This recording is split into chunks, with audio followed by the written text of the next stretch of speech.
one of the wild card events could be that the debt market could pop. It's a massive bubble, and the debt market, for folks watching, is the biggest market on the planet. There is no way, there's no place to hide when the debt market pops. It is a beast. It is the 900-pound gorilla. When a debt market pops, it will have a deflationary effect in every single sector. So what are, in your expert opinion, what are a couple of the best ways for an investor to leverage inflation right now to generate wealth or create wealth? Yes, this is going to be, and then a kind of a two-prong to that is, with this Bretton Woods 3, is it possible that that's going to be a deflationary event, kind of on the flip side of the coin? Great question. We recommend that folks prepare for anything and everything, have a very well balanced portfolio. As I mentioned, have some cash at hand, build your war chest, because the opportunities are going to be plenty. You still have to have some cash, have some metals, have some hard assets, have some real estate, have some short-term rentals, have some land, and then also have some exposure to vehicles of growth. We've talked about the crypto industry, and more specifically Bitcoin. Preparing for everything and everything means, if you just look at an example, look at Ray Dalio, the four-season portfolio. So he looks at massive inflation, massive deflation, economic booms and economic busts. And we've talked a lot about inflation because that seems to be the game right now, and it seems to be here, and it's only going to increase. That said, there's always the opportunity for a wild card event. And I know we shared this on a previous show. There's a wild card event that could happen. So I've shared a number of them, but just to share them again, one of the wild card events could be that the debt market could pop. It's a massive bubble, and the debt market, for folks watching, is the biggest market on the planet. There is no way, there's no place to hide when the debt market pops. It is a beast. It is the 900-pound gorilla. When a debt market pops, it will have a deflationary effect in every single sector.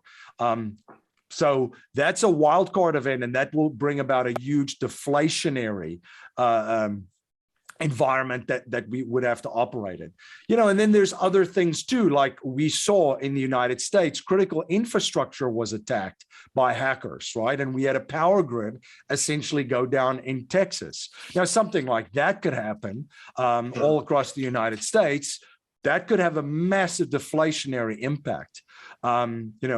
The internet, same thing. If that was supposed to be hacked, if the banking system, there was exercises that the IMF did with 10 countries. They did it last year, but essentially it simulated a cyber attack on the world financial system and on the banking system. So they ran several exercises for this. And I was looking at this, reading the article going, this doesn't give me warm and fuzzy feelings. Right. And if something like that, for example, would happen, that would have a huge deflationary, impact in the entire global economy. So for investors, yes, have a diversified portfolio, prepare for anything and everything. Hard assets is going to be your friend during this game, your best friend, especially during reset periods.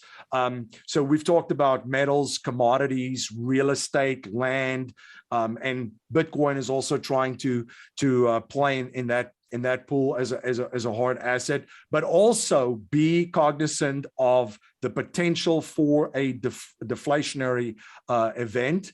And if you have a very well-diversified portfolio, you're going to be able to absorb shocks that come from either an extreme inflationary event or an extreme deflationary event. Yeah, no, I love that. Basically insulating yourself. It doesn't matter really which way things go, up, down, left, right, when you're insulated like that, and particularly by having that diversification of your portfolio, you are safeguarded. There's no one that's life, is immune from curveballs. And there's so many crazy things going on out there right now. It's important for everyone to go out there and do their information. We love bringing experts here, like MC on the channel, because you are so well-rounded. And one of the things that as investors, we really need to do is stay ahead of the curve. So right now there's, it's all this kind of doom and gloom news that's out there right now. But guys, that's when you can capitalize. If you know what to look for, you know what's going on, you see the trends before everyone else does. That's when wealth is created. You have to know what you're doing. You have to be educated, whether it's, through some sort of coaching program, watching channels like ours to get educated, or doing it on your own. You just have to be ahead of that curve in order to really capitalize on it. MC, I would be remiss if I didn't pick your brain about real estate right now, which is my background. And we have tons of folks that are interested in real estate here on the channel. We're obviously seeing interest rates going up right now. It's pricing people. It's really pricing a lot of buyers, millions of buyers out of the housing market right now. And that's going to continue to go up. So obviously we're going to have several rate hikes here over the course of this year. What do you see and what do you hear? And, what do you think is going to be happening over the next handful of months? Is the market going to cool? Are you anticipating a complete bottom out? What are your quick thoughts? Yeah, that's an interesting topic. We're obviously seeing rates going up, which is pricing a lot of folks out of the market. So this might also lead to people holding on to homes and not selling their current residence and their current house to go and buy another one, because they probably locked it in at a very low rate. And if they're selling it now, well, they're going to have to buy a house at a higher price and with a higher interest rate. So a lot of folks that were thinking about selling is probably holding on. What do I think from a market standpoint, how this plays out? Supply and demand is huge. So I think that some markets, even though that there's interest rates going up, is so attractive to move to for a lot of folks right now that I don't see a massive impact. I see a slight slowdown and a little bit of a pullback, but I don't see an enormous pullback in very, very hot markets where people are moving to. Markets that people are moving away from have already seen a big hit. They will continue to see a bigger and a bigger hit. So there's a lot of states, for example, not to pick on the same ones, but the Californias, the Illinois, the New Yorks, the New Jerseys, there's a lot of folks moving from those states and moving to Texas and moving to Florida, moving to South Carolina, moving to Northern Carolina. So those markets will continue to get clobbered, and I will, I expect to see a pretty big pullback there. But then there are markets where, even though it might be a higher price folks are paying with the higher interest rates, they look at it as a premium that they're paying now for moving later than they wanted to.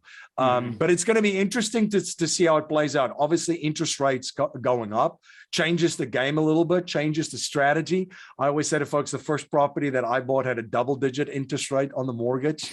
We're talking 20 years ago in South Africa. So you're just going to need different strategies and adapt. There's still going to be a plethora of opportunities. I see some markets getting hit a lot more than other markets, and the hot markets just maybe slowing down a little bit with a slight pullback, but not a massive pullback as a lot of folks can expect. Yeah, no, I think I'm pretty much in line with that as well. Over the years, and everyone's kind of been waiting for the market to correct. For several years now, it's been overdue. Pandemic kind of propped it up, like we've talked about. It's just, all of these things just go into this melting pot, and it's interesting to see what kind of spits out of it. So I'm obviously on, kind of, not wouldn't call it pins and needles, but I'm reading everything I can right now and trying to get a handle on and stay ahead of the curves like we talk about. So guys, we love bringing information like this to you. We love having special guests and experts like MC here on the channel. If you are interested in talking to him about how he can help you with your portfolio and make those recommendations and advisements to you, go ahead and email ninja@vipfinancialeducation.com. We'll go ahead and drop that email below. As always, guys, go out there and do your own research. We're going to continue to bring content here like this on the channel as long as you'll continue to watch it. If you like today's episode, go ahead and smash that that thumbs up below. That helps out our algorithms, lets us know we're on the right track, lets us know you want us to continue to bring MC back here on the channel, which we would love to have you back if you're willing to. If you're not a subscriber already, go ahead and subscribe and ding that bell. That's going to give you notifications as we continue to bring content here on the channel. We usually drop a couple new videos every single week, so stay tuned. And until next time, thanks for joining us. Make it a great day.